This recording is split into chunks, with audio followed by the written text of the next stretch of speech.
Fayzli kun musiqiy dam olish dasturida siz kutgan taronadan bilan birgalikda albatta nonushta sahifasini ham o'tkazib oldik. Hali dasturxon atrofida o'tirgan insonlarga yoqimli ishtaha deyishdan biz charchamaymiz, to'xtamaymiz. Biz esa albatta Fayzli kun musiqiy dam olish dasturi sizlar uchun eng ajoyiblarni va eng yaxshilarini ulashamiz va bizni aslo tark etmang deymiz. Xuddi shunday azizlarimiz, xotirjamlik qalbdan boshlanadi deb bejizga e'tirof etilmaydi. Qalbingizda tinchlikni, totuvlikni, shukronalikni his etmoqdamisiz? Demak, siz eng baxtli insonsiz. Chunki bugungi kunning eng dolzarb holatlaridan biri ham bu har bir soniyani, har bir lahzani shukronalik bilan qarshi olmoqlik va albatta munosib tarzda yashamoqlik. Chunki zamon shiddat bilan rivojlanmoqda.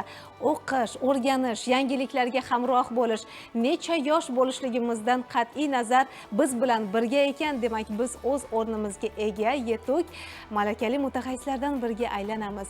Demakki barchangizga ana shunday fayzli vaqt fursatlari hamroh bo'lsin deymiz va shu bilan bir qatorda xotirjamlik haqida gap ketar ekan, bu albatta qalbdagi notinchlikni yo'qotish va behalovatlikdan qutulishlikdir. U nimalarga bog'liq? U albatta yashash jarayoningizdagi sizga hamroh bo'layotgan totuvlik va albatta tozalik hisoblanadi. Akbar aka, tozalik bor joyda obodlik bo'ladi deyshadi. Bugun ham bizning asl suhbatimiz, asl mavzuyimiz ana shu tozalikka qaratiladi. Ana shu xotirjamlik haqida gap aytdingizki, ya'ni inson o'sha kerakli qoidalarga, yashash tarzini qaysidir omillarga amal qiladigan bo'lsa, albatta xotirjam va bir qalbi bir orom olgandek bo'ladi. Va bugungi dastavvalki mehmonimiz ham ana shunday mutaxassis, dezinfektor Doston Quvvatovni taklif qilganmiz. Doston aka, xush kelibsiz studiyamizga. Assalomu alaykum. Kayfiyatlar qanday endi ertalabdan? Rahmat, Allohga shukr. Charchamayapsizlarmi? Yangi kun muborak bo'lsin. Rahmat, hammamizga yangi kun muborak bo'lsin. Mana bugungi Fayzli kun dasturida taklif qilganimdan azizdan xursandman. Chunki mana bu kun hammamizga fayzli kelsin. Birinchi avvalambor erta tongdan hamma aholimiz kuzatib turgan holati bo'yicha endi fayzli kun birinchi kun birinchi navbatda hammamizni birinchi ish kunimizni har doimgidek yaxshi kayfiyat bilan kunni boshlab oldik. Aytganingiz kelsin. Endi Doston aka, keling, dezinfeksiya so'zini atamasini hamma yaxshi tushunadi. Lekin yanada bir batafsilroq tomoshabinlarimizga bir ma'lumotlarni, kerakli tavsiyalarni bersangiz. Albatta, bu bo'yicha o'zimizda tavsiyalarimiz bor. Dezinfeksiya holatlari bo'yicha aholini har xil bakteriya, kasalliklar, undan tashqari har xil hasharotlar bo'yicha bo'ladigan jarayonlari bor o'zini. O'sha bo'yicha to'liqroq ma'lumot beradigan bo'lsam, bu dezinfeksiya o'zi sohasida aholimizni birinchi navbatda sog'lom turmush tarzi, ikkinchi navbatda har xil bakteriya va kasalliklardan chiqaruvchi omillarni yo'qotish masalalari, aholi turmush tarzida nima deymiz, mana aholimizni hasharotlari asosiysi ko'proq bakteriya chiqarib ko'paytiradigan holatlari bo'ladi. Bu narsa bo'yicha endi dezinfeksiya mutaxassislarimiz dezinfeksiya sohasi bo'yicha o'zlariga murojaat qilib bemalol qilganlari yaxshiroq bo'ladi. O'sha hovlimizda, tashkilotlarimizda yoki ma'lum bo'lishicha ta'lim muassasalarida bizni qalbimizga xavotirni uyg'otadigan turli xil kemiruvchilar, hasharotlar, sudralib yuruvchilardan ogoh bo'lishlik va uni oldini olish uchun ham biz to'g'ridan-to'g'ri dezinfektorlarga murojaat qilishligimiz shart. Xuddi shunaqa. Endi bilasizmi, aynan o'sha dezinfeksiya, dezinyeksiya, mana shu tushunchalarga ham to'xtalib o'taylik. Xo'p, bu masala bo'yicha dezinfeksiya o'zi aslida bakteriya o'ldiruvchi yo'nalish hisoblanadi. Bular asosiysi bog'chalarda, maktablarda, hovlilarda, aholi turib yig'iladigan joylarda ko'proq qilinadigan bo'lish shart bo'ladigan narsa. Chunki masalan kafe, barlarda ham aholi sonlari ko'p kirib chiqish natijalarida dezinfeksiya qilish oyida 3 marta tavsiya etiladi. Dezinseksiya bo'yicha bo'ladigan bo'lsa, u asosiysi xonadonlarda mana tarakan deymiz, asosiysi hasharotlarga ishlatiladigan dori vositalarimiz yo'nalishi hasharot bo'yicha bo'ladi. Detalizatsiya bo'ladigan bo'lsa, sudralib yuruvchilar. Mana kaltakesak, ilon, chayon, chayonlar asosiy dezinseksiyaga kiradi, sudralib yuruvchilar, mana kemiruvchilar bu soha yo'nalishi bo'yicha ketadi. Endi bu dezinfeksiya ishlarini olib borish mavsum tanlaydimi? Mavsum albatta tanlaydi. Mana yil boshida bahor oylarida asosiysi o'zimizda hasharotlarni vlajность ko'payib ketishi natijasida hasharotlarni tuxum ochib chiqish jarayonlari tezlashadi. O'sha qaysi mavsumda? Bu erta bahor oylarida bo'ladigan paytida.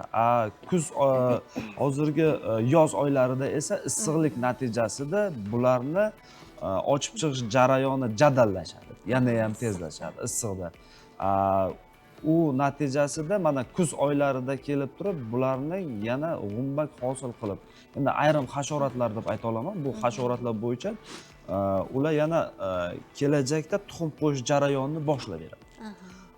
Sudralib yuruvchilarga keladigan bo'lsak, sudralib yuruvchilarni hozirgi mavsumda mana yoz oxiri, kuzni boshlari bilan mana ilon kaltakesaklarni emini tuxum ochib chiqish jarayonlari boshlanadi.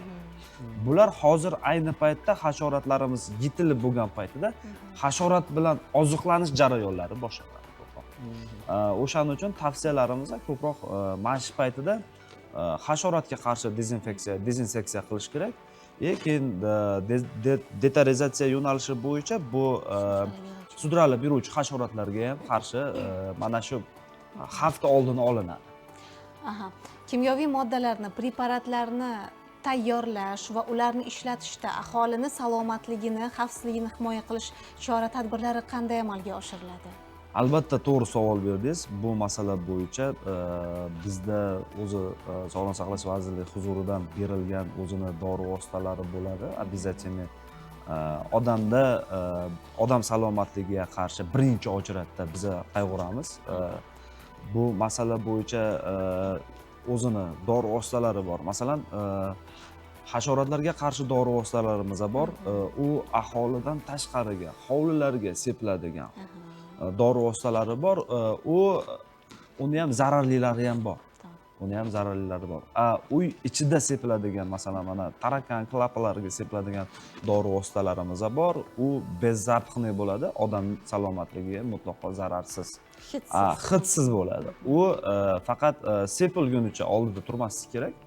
O'zi maxsus niqoblar orqali bemalol nima qilsa bo'ladi. Shuni aytmoqchimanki, masalan, mana bu biz sepiladigan dori vositalarini turlariga qarab turib, aholiga beminnat xizmat qilishsa bo'ladi bu narsa. O'zi ba'zi bir joylarda bo'lamiz, masalan, xlor deymiz-ku, shu bir me'yordan ortiq darajada sepilgan bo'ladi-da. Shu ba'zida shu darajada bir me'damizga tegadiki, qo'pol bo'lsam aytish kerak. Mana shunday holatdagi bir nima desam bo'ladi? Me'yori qanday bo'ladi? Me'yor sifatida qanday tavsiya berasiz? Me'yor sifatida buni tavsiyalari o'zi aholi bor joyda ishlatilish dozirovkalari bor o'zi. Masalan, mana aholi bor joyga ishlatiladigan 0,3% distillangan eritma holati bo'yicha sepiladi. Undan tashqari masalan, bizni aholimiz ko'pincha xlorni tavsiya qilib qolgan, chunki xlor ishqoriy modda bo'lib turib, u bakteriyalarni yo'qotib beradi.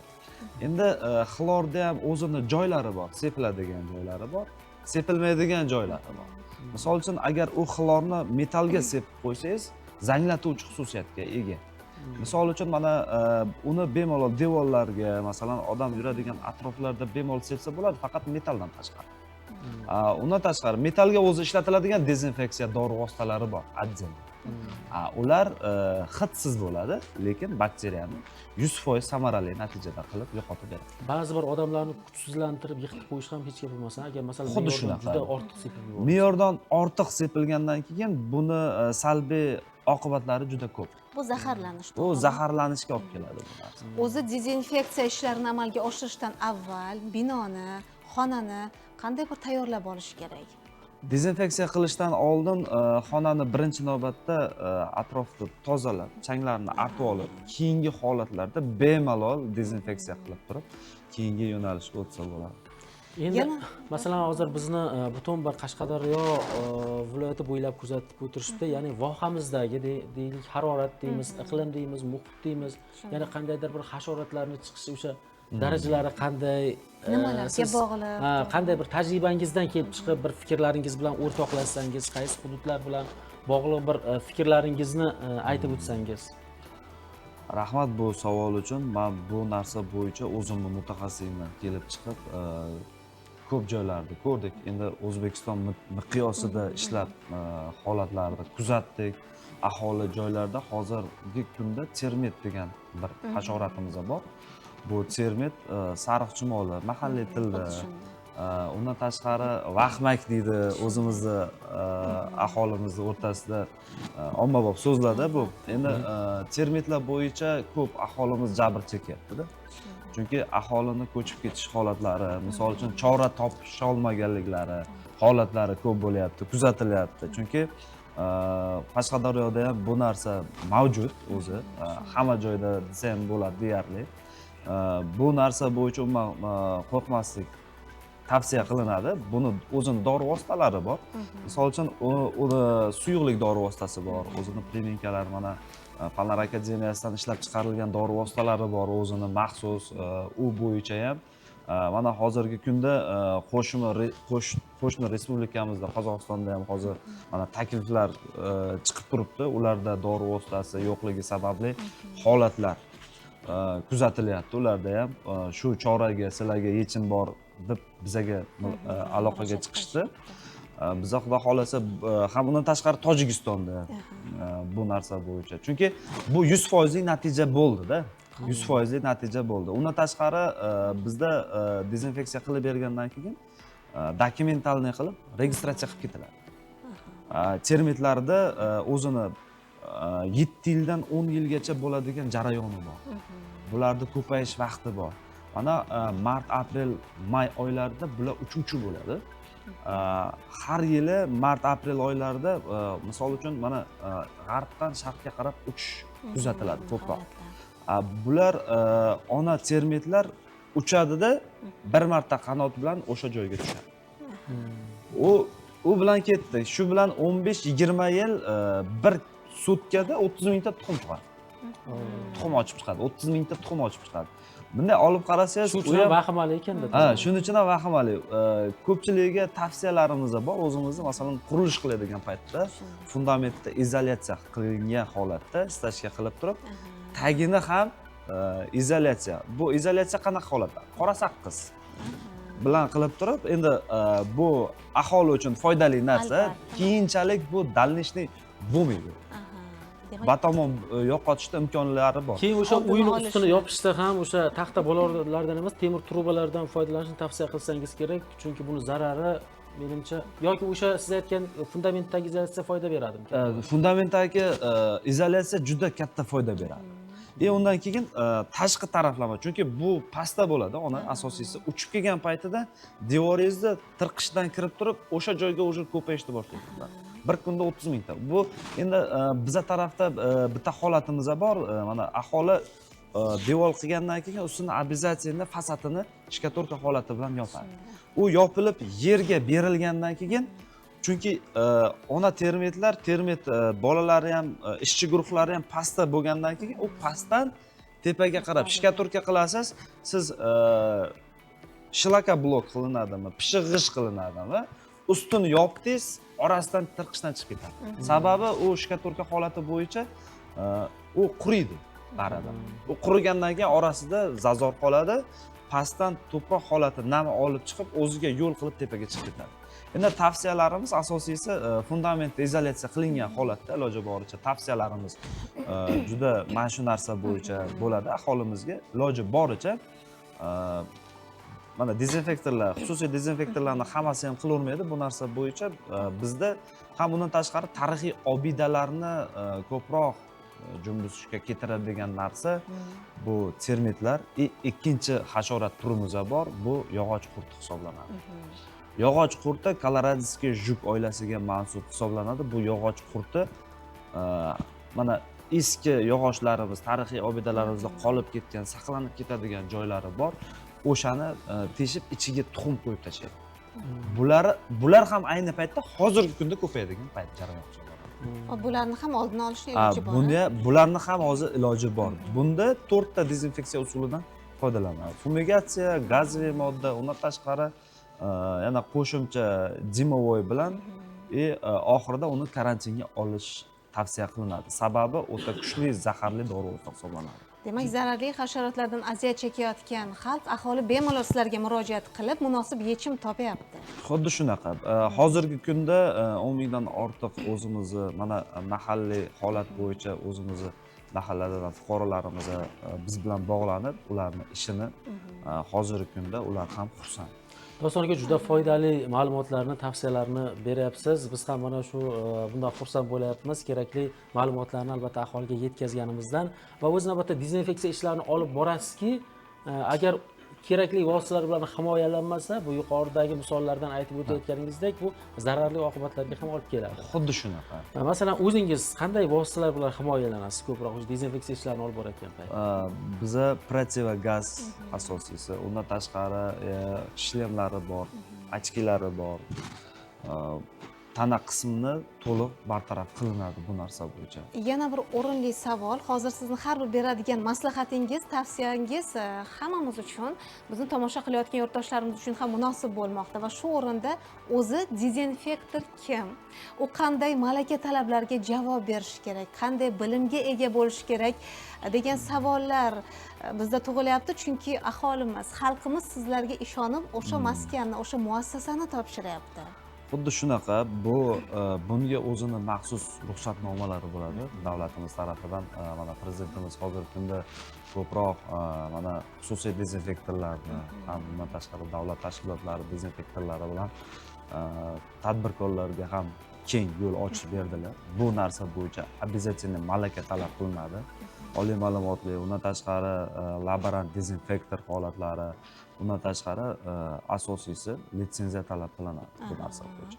Bunda asosiy ximikatlar bilan qanday ishlash, tartiblari, formada bo'lish, bo'lmaslik nazoratlari bo'yicha to'liq bu narsani ko'rsatib o'tilgan. Doston aka, sizni sohangizga bo'lgan ehtiyoj juda katta. Buni albatta siz o'sha fikrlaringizdan ham angladikki, mutaxassis lekin kam. Hozir mana shu dasturimizni ko'rib turgan yoshlar bevosita sizga havas qilgan holda, men ham mana shu dezinfektorlikni tanlasam, chunki haqiqatan ham talab katta ekan degan bir fikrda bo'lib turishgan bo'lsam ajab emas. Keling, mana shu kelgusida sizning yo'nalishingizni tanlamoqchi bo'lgan yoshlarga bir tavsiya maslahatlaringizni bersangiz, qaysi fanlarni ko'proq o'qiganlari ma'qul, qanday qoidalarga amal qilganlari maqsadga muvofiq? Bu bo'yicha asosiysi mana nima tavsiyalarimni bera olaman? Asosiy biologiya, ximiya, biologiya yo'nalishi bo'yicha ko'proq bilim, malaka kerak bo'ladi. Ham asosiysi faqat o'qibgina qolmasdan o'qib ham olish. Albatta. Chunki bu zaharli dori vositalarini noto'g'ri foydalanib qo'yilsa, katta zarar berib yuborishi mumkin. Chunki masalan, mana xonadonda ichida sepiladigan dori vositani tashqariga sepish mumkin, lekin hovliga sepiladigan dori vositalarini, tashqariga sepiladigan dori vositalarini xonadon ichiga sepib bo'lmaydi. Chunki kimdadir astma bo'lishi mumkin, kimdadir allergiya bo'lib qolishi mumkin, kimnidir yosh farzandi bo'lishi mumkin. Kelajakda allergik holatlarni chaqirib qoladi.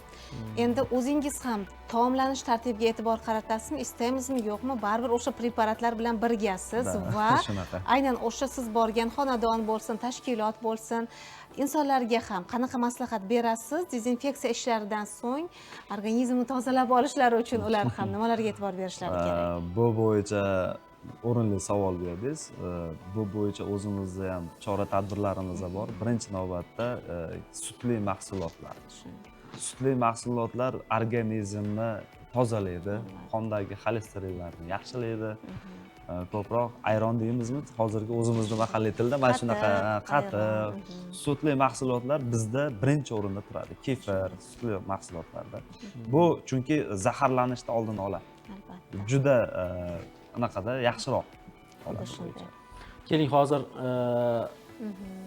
bitta bir ajoyib qo'shiqqa navbatni bersak, suhbatimiz mazmunli bo'lyapti, foydali bo'lyapti. Hozir mana shu qo'shiqdan keyin ushbu suhbatni davom ettiramiz. Bizni tark etmang, fayzli kunda davom etamiz. Shu o'rinda aytib o'tishligimiz kerak, Akbarali aka, agarda savollaringiz bo'lsa, dezinfektor mutaxassisimizga siz ham bemalol xabarlarda yo'llab o'tsangiz bo'ladi. Biz ularni o'qib eshittiramiz. Ana undan so'ng tabriklar, dil istaklarga ham navbat beramiz. Marhamat.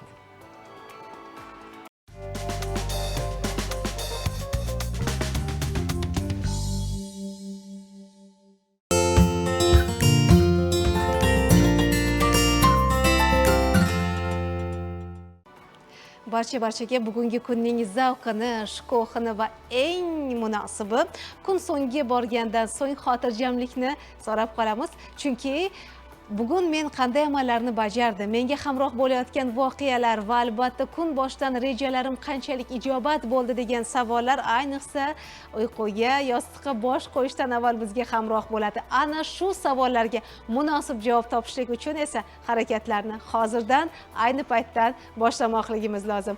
Azizlarimiz, yana bir bora bugun o'z tavallud ayyomlarini yuqori kayfiyatda nishonlayotgan barcha baxtiyorlarimizni tabriklaymiz va shu o'rinda bizning jamoamiz vakillari uchun ham bugun quvonchli kun, baralla ayta olamiz.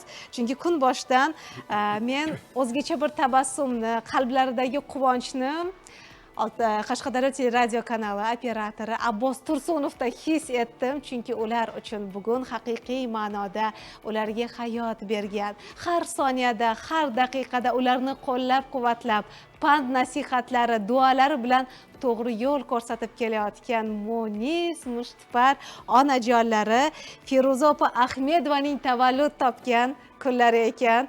Onajon, bugungi quvonchingiz, shodligingiz bardavom bo'lsin deymiz. Eng avvalambor uzoq va mazmunli hayot, sihat, salomatlik, tinchlik, totuvlik, bekamu ko'st baxt sizga hamroh bo'lsin. Ayollik baxti nimada bilasizmi? Ayolning baxti bu uni yonida doimo tushunib, qo'llab-quvvatlaydigan insoni borligida. Ayolning baxti farzandlarning baxtu kamolini ko'rmoqligida, munosib tarbiya berib, jamiyatda o'z o'rniga ega inson bo'lganida uni duo qilib turishligidadir. Onajon, bugun siz ana shunday baxtga hamrohsiz. 4 farzandga munosib tarbiya berib, turmush o'rtog'ingiz bilan bugun ularning quvonchiga, shodligiga sherik bo'lishlik baxtiga muyassar bo'lmoqdasiz.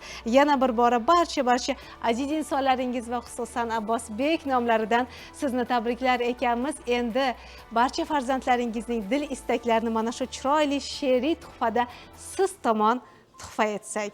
Chunki bu hayotda bizni yonimizdagi eng munosib hamroh bu albatta otajonimiz va onajonimiz bo'lishadi. Qani she'rni eshitamiz undan. So'zlar jarangiga ismim munosib, sabab bor quvonchga to'lgani onam. Eng ulkan baxtlarga jismim munosib, yonimda bo'lsangiz bo'lgani ona. Benarvon uraman yulduzlarni ham, yashnatib yuraman kunduzlarni ham, keragi bo'lmaydi gul yuzlarni ham, yonimda bo'lsangiz bo'lgani ona.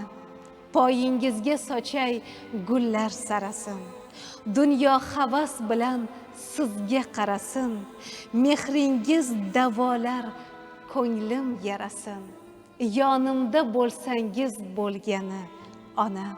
Shodlik daryosida suzib oqaman, borsiz-ku ne uchun qalbim yoqaman, savob kerak bo'lsa sizga boqaman, yonimda bo'lsangiz bo'lgani ona. Boshimda qo'lingiz tog'dek savlatim, duoyingiz sabab oshar davlatim, poyingiz ostida axir jannatim, yonimda bo'lsangiz bo'lgani ona. Onajon, baxtingiz bardavom bo'lsin deymiz. Onalarimiz baxtimizga sog' salomat bo'lsin ilohim. Albatta Abbosbek do'stimizni onalarini butun Qashqadaryo teleradio kanali jamoasi nomidan yuqoridagi tilaklarga qo'shilgan holda chin dildan tabriklaymiz, qutlaymiz onajon. Biz esa dasturimizda davom etamiz va bizni doimiy muxlisimiz borki, albatta hamisha ham vaqt kuzatib boradilar, bizni e'tiborsiz qoldirmaydilar. Fayzli kun musiqiy dam olish dasturini haqiqiy ma'nodagi muxlisi, ya'ni G'uzor tumanlik o'tdik. Mahbuba Hoji ona, assalomu alaykum. Bugungi hafta birinchi kunidan fayz barokatlar, mehr muruvvat va sadoqat barchangizga yor bo'lsin. Mazmun muvaffaqiyatli kunlarni ato aylasin hammangizga. Siz so'zdan bol tomib turgan suxandonlar debdilar. Kadr ortida xizmat qilayotgan insonlar, xormangiz, tolmangiz bormisiz, omonmisiz deb qolibdilar. Albatta Hoji onamiz salomat bo'ling. Katta rahmat, tashakkur deymiz. Albatta, eng samimiy niyatlarimizni yo'llab qolamiz va galdagi quvonch sohibi Elyor Darxonov bo'ladilar. Kuni kecha o'zlarining tavallud topgan kunlari edi. Bugun esa ularni malikalari, hayotlarining zeb ziynatlari bo'lmish go'zal qizaloqlari Mehrnoz 6 yoshni qarshi olmoqdalar. Ayni paytda biz ham jajji malikamiz Mehrnozni bugungi tavallud ayyomlari bilan tabriklaymiz va ana shu tabrikka uzoq va mazmunli hayot, sihat, salomatlik tilab duo berayotgan aziz insonlari, bobolari Beknazar aka, Shohimardon aka, bujonlari Gulshod opa, Norsanam opa, onajonlari Baxtigulxon, singli Malak, amakisi Toshbo'ri, yangasi Begoyim, ukasi Muhammad Aminlar tabriklashmoqda. Mehrnoz ismlar ham juda ham chiroyli ekan. Mehrga, muhabbatga boy qalbingiz aslo g'am alam ko'rmasin. Eng muhimi, yoshi ulug' insonlarni, otangizni, onangizni duolarini olib, kelajagi buyuk, porloq, soliha insonlar safida bo'ling. Elyor Darxonni albatta biz ham tabriklab qolamiz, qutlaymiz. O'zlari ham juda bir yaxshi inson, samimiy va suxandor, hamma yaxshi taniydi, yaxshi biladi. Albatta mana shunday bir quvonchli kuningiz bilan tabriklaymiz, qutlaymiz Elyor Darxon. Salomat bo'ling. Qizingizni kelgusida baxtu kamolni ko'rib yurishingizni istab qolamiz. Bizda yana galdagi munosib tabrik ham bor. G'uzor tumani Do'ntali qishlog'ida istiqomat qiluvchi Safiya opajonimizni tavallud kunlari bilan turmush o'rtoqlari Erkin aka, farzandlari Tuyg'unoy, Norxoloy, Ulug'bek, Jasurbek, nabiralari Ozodbek, Firdavs, Gulasalxon, Solihaxon, Norbekjon, E'zozaxon, Imonaxonlar tabriklashmoqda. Sog'-omon bo'lsinlar ilohim, 100 yoshlarni mana shunday sihat salomatlikda, bag'ri butunlikda qarshi olishlik baxtiga muyassar bo'lsinlar. Erkin aka Xoliqulovlar oilasidan sizlarga sog'lik, salomatlik tilab qolamiz debdilar. Aziz insonimiz, go'zal yuzli onajonimiz, tavalludingiz muborak bo'lsin ilohim. Bundan yana 3-4 yil o'tgandan keyin nabiralaringizni sonini sanashda sanog'iga yetmaylik. Eng go'zal niyatlarimiz izhori siz uchun. Ana shunday qutlovlar, ana shunday tabriklar yana kimdadir bor, yana kimnidir tavallud ayyomi yoki boshqa kun munosabati bilan quvonchli kun, esda qolarli voqealarga boy bo'lgan bo'lishi mumkin. 17-avgust sanasi marhamat yo'llang biz tomon. Hali bizda vaqt bor. Ushbu albatta tabriklarni, qutlovlarni siz orqali kimgadir o'qib eshittiramiz. Marhamat yo'llang. Endi Go'zalxon, balki mana shu tabriklar bizning mehmonimiz Dostonbekda ham bordir. Albatta endi Doston akadan so'nggi fikrlarni, bir yaxshi tilaklarni, yaqin insonlaringizga aytajak fikrlaringiz bilan albatta siz bilan bo'lgan suhbatimizga ham mana shu o'rinda nihoyalashga afsuski majbur bo'layapmiz. Rahmat. Chaqirganlaringiz uchun ham ming bora tashakkur. Ham aholi Oynajahon ko'rib turgan barcha hamyurtlarimizga shuni aytib qo'ymoqchimanki, bu dezinfeksiya holati bo'yicha birinchi o'rinda uyingizni asrang, o'zingizni asrang, xonadoningizni asrang va kelajakdagi farzandlarimizni, kichkintoylarni asosiysi shu kasallik tariqasi, hasharotlardan aziyat chekkan holatlarda o'zlarini asrab yurishlarini tilagi yoshingizga. Xalqimizning farovonligi, salomatligi uchun olib borayotgan xayrli ishingizga biz ham omad tilaymiz. Rahmat. Yaxshiliklarga doimo yor bo'lib yashang. Rahmat. Ana shunday bir tavsiyalaringiz, maslahatlaringiz bugun yuqorida qayta aytib o'tganimizdek ko'plar uchun foydali bo'ldi. Albatta o'zlar uchun nimadir olishdi va bu qoidalarga, bu tavsiyalarga amal qilsa, albatta bu o'zlari uchun foydadan xoli bo'lmaydi. Sizga esa tashakkur deymiz. Albatta bundan keyin ham katta muvaffaqiyatlar bilan studiyamizga kelishingizni istab qolamiz. Salomat bo'ling. Sog' bo'linglar. Ana endi galdagi musiqiy chiqishlarimiz, mehmonlarimizni taklif qilish arafasida yana bir chiroyli musiqiy tuhfaga navbat beramiz va davom etamiz azizlar. Marhamat.